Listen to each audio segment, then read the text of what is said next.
ही बघा,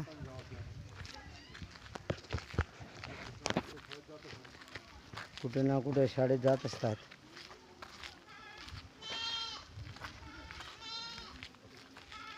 गावाचं नाव कोणतं? पिंडीगुडम.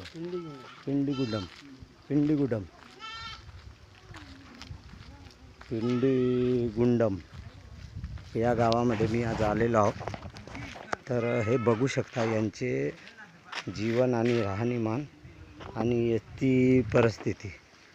सरकार योजना नेमक्या कोणापर्यंत पोहोचवते आणि कुठपर्यंत देते हे अजिबात काही कळत नाही. कारण इथली जे परिस्थिती पाहता, रस्ते धड आहेत, ना सुखसुविधा राहण्याची, ना खाण्यापिण्याची, हे अशा प्रकारची जे व्यवस्था आहे या एरियामध्ये, तर ही दयनीय अवस्था आहे.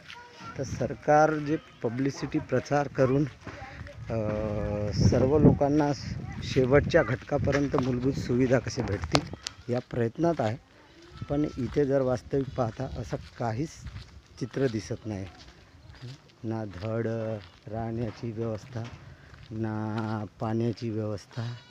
हे बघा, महाराष्ट्र शासन ग्रामपंचायत येवली, तालुका एटापल्ली, जिल्हा गडचिरोली, हे अशा प्रकारचे बोर्ड लागलेले आहेत.